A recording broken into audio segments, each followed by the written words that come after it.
तो इस वीडियो के अंदर मैं आपको स्टैचविन एप्लीकेशन पे लोन अप्लाई करने का पूरा प्रोसेस यहाँ पे बताऊंगा।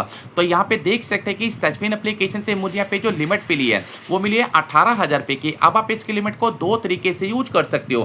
पहला तरीका आपको मिलता है कि अगर आप चाहते हो इसकी लिमिट को 1 महीने तक यूज करना, तो यहाँ पे आपको कोई भी इंटरेस्ट देने की जरूरत नहीं है। अगर आप चाहते हो इसकी लिमिट को EMI के ऊपर यूज करना, तो वहाँ पे आपको 36% का इंटरेस्ट देना पड़ सकता है। अब यहाँ पे देख सकते हैं कि 18,000 के नीचे आपको एक ऑप्शन शो करेगा जहाँ पे आपको लिखा हुआ मिलता है कि आप इसको 30 दिन तक यूज कर सकते हैं। वहाँ पे आपको कोई भी इंटरेस्ट देने की जरूरत नहीं है। आपको नीचे स्लाइड करना है, स्कैन पे का ऑप्शन आपको मिल जाता है। स्कैन पे करके आप इसकी लिमिट को अपने बैंक में भी ट्रांसफर कर सकते हो और आप अदर किसी प्लेटफॉर्म पे जाके इसकी लिमिट को यूज भी कर सकते हो। और आपको नीचे की तरफ स्लाइड करना है, तो यहाँ पे देख सकते हैं कि यहाँ पे आपको मिलता है कि फ्लिपकार्ट का ऑप्शन। अगर आप चाहते हो इसकी लिमिट को फ्लिपकार्ट से शॉपिंग करना, तो आप इसकी लिमिट से फ्लिपकार्ट से शॉपिंग भी कर सकते हो। यहाँ पे आपको क्लिक करना है, तो यहाँ पे आपको जितने भी लिमिट यूज करनी है, जैसे कि 500, 1000, 2000, 5000 पे, आपको इस पर टैप करना है, डन पे आपको क्लिक कर देना है। उसके बाद आपको दिस कार्ड पे क्लिक कर देना है और उसके बाद आप इसकी लिमिट को यूज भी कर सकते हो। पर यहाँ पे मैं आपको इसकी लिमिट एक्टिवेट भी करने का बताऊंगा और इसकी लिमिट को आपको कैसे अप्लाई करना है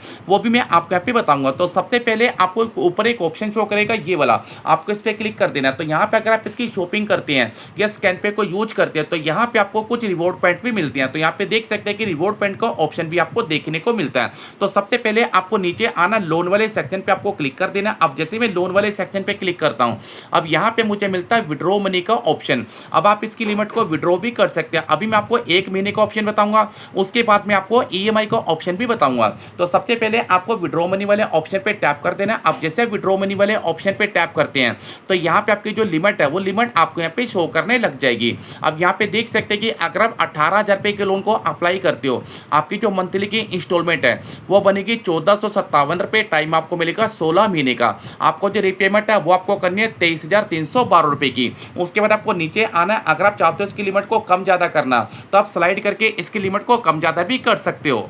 तो अगर मैं 5,000 रुपये की लिमिट को अप्लाई करता हूं, तो यहाँ पे जो मेरी इंस्टॉलमेंट है वो बनेगी 405 रुपये की और जो मुझे टाइम मिलेगा वो मिलेगा 16 महीने का। और जो मुझे रिपेमेंट है वो करनी है 6480 रुपये की। अब सबसे पहले मैं आपको इसकी लिमिट को बैंक में अप्लाई करके दिखा दूँ और उसके बाद मैं आपको ये भी बताऊँगा कि आपको कैसे इसको अच्छे से यूज करना है और इसकी लिमिट को यूज करने का एक सही तरीका क्या है। दोस्तों यहाँ पे आपको नीचे एक ऑप्शन शो करेगा प्रोसीड का। सबसे पहले मैं आपको 1000 रुपये की लिमिट अपने बैंक में ट्रांसफर करके यहाँ पे दिखाऊंगा। तो सबसे पहले मैंने 1000 रुपये की लिमिट वहाँ पे सिलेक्ट किया, तो इसकी जो मेरी इंस्टॉलमेंट है वो बनेगी 81, मतलब कि 81 रुपये की। टाइम मुझे मिलेगा 16 महीने का। जो रिपेमेंट है वो मुझे करनी है 1296 रुपये की। तो सबसे पहले आपको क्या करना है, नीचे आ जाना है। नीचे आने के बाद यहाँ पे आपको एक ऑप्शन शो करेगा सबसे नीचे की तरफ, तो ये वाला प्रोसीड वाला, इस पर आपको क्लिक कर देना है। अब जैसे मैं इस पर क्लिक करता हूँ, तो दोस्तों अगर आप इसकी लिमिट को 1 महीने के लिए यूज करते हो, तो यहाँ पे आपको कोई भी ऑप्शन शो नहीं करेगा। जैसे कि यहाँ पे देख सकते हैं कि इंटरेस्ट फ्री पीरियड, जैसे मैंने आपको बताया था, अगर आप इसको 1 महीने तक यूज करते हो तो यहाँ पे आपको कोई भी इंटरेस्ट देने की जरूरत नहीं है। अगर मैं इस पर क्लिक करता हूँ ना, तो यहाँ पे देख सकते हैं कि कोई भी इंटरेस्ट आपको यहाँ पे नहीं देना। बस आपको ऊपर की तरफ स्लाइड करना है। यहाँ पे आपको जो बैंक अकाउंट नंबर है वो आपको यहाँ पे सबमिट करना है, एग्री पे आपको टिक कर देना है। अब जैसे एग्री पे टिक करेंगे, अब यहाँ पे आपको मिलता है कि ट्रांसफर लोन अमाउंट नाउ। आपकी जो 1000 रुपये की लिमिट है वो आपके बैंक के अंदर यहाँ पे ट्रांसफर हो जाएगी, पर आपको उसको 1 महीने के अंदर रिपेमेंट करनी है। अगर आप 1 महीने के अंदर इसकी रिपेमेंट नहीं करते, तो यहाँ पे जो आपको ऑप्शन दिख रहा है ना, यहाँ पे आपको इंटरेस्ट दिखने लग जाएंगे। अगर आप 1 महीने के अंदर इसकी रिपेमेंट कर देते हैं,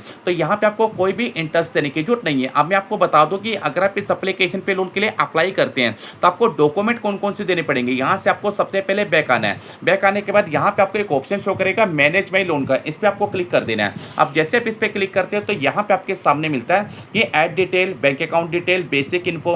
तो यहाँ पे आपको चौथे नंबर पे एक ऑप्शन मिलेगा डॉक्यूमेंट का, इस पे आपको क्लिक कर देना है। अब यहाँ पे आपको देना पड़ता है एक आधार कार्ड और एक आपको देना पड़ता है पैन कार्ड। आधार कार्ड की फ्रंट फोटो, आधार कार्ड की बैक फोटो यहाँ पे आपको अपलोड करनी है। अब नीचे आना, यहाँ पे आपको व्हाइट पेपर में सिग्नेचर करने पड़ेंगे। अगर आपके पास स्टेटमेंट है तो स्टेटमेंट दे सकते हैं, अगर आपके पास नहीं है तो आप अपनी पासबुक की जो फोटो है उसको भी अपलोड कर सकते हो। और आपको नीचे पे स्लाइड करना है, अब यहाँ पे आपको मिल जाता है बैंक स्टेटमेंट का ऑप्शन। अगर आपको लिमिट ज़्यादा चाहिए, जैसे कि भाई 1,000 से लेके 5 लाख रुपए की लिमिट मिलती है, अगर आप यहाँ पे अपने बैंक स्टेटमेंट को अपलोड करते हैं तो वहाँ पे आपकी जो लिमिट है वो आपको इंक्रीज होती भी मिल जाती है। तो बस यही एक तरीका है, आपको यहाँ से बैक आ जाना है और लास्ट ऑप्शन आपको देखने को मिलता है यहाँ पे बैंक अकाउंट का, यहाँ पे आपको क्लिक कर देना है, अपडेट पे आपको क्लिक कर देना है। अब आपका जोन सा भी बैंक है, तो यहाँ पे मैं आपको एक बात और क्लियर कर दूं कि यहाँ पे आपको कौन सा बैंक अकाउंट ऐड करना है जिससे कि आपको दिक्कत परेशानी भी ना हो। तो यहाँ पे आपको मिलता है इंस्टेंट केवाईसी वेरिफिकेशन, आपकी जो केवाईसी आपको कर लेनी है, कंटिन्यू पे आपको क्लिक कर देना है। अब जैसे कंटिन्यू पे क्लिक करते हैं तो यहाँ पे आपकी जो केवाईसी है, अपनी केवाईसी आपको अप्रूवल करवा लेनी है। अब जैसे अपनी केवाईसी अप्रूवल करवा लेते हो, उसके बाद आपकी जो भी लिमिट आपको मिलती है उस लिमिट को आप अपने बैंक खाते में ट्रांसफर कर सकते हैं। तो बस एक यही तरीका है इस एप्लीकेशन पे लोन अप्लाई करने का। अगर आपको इस एप्लीकेशन के बारे में कुछ भी पूछना है तो आप मुझे कमेंट सेक्शन पे कमेंट कर सकते हो।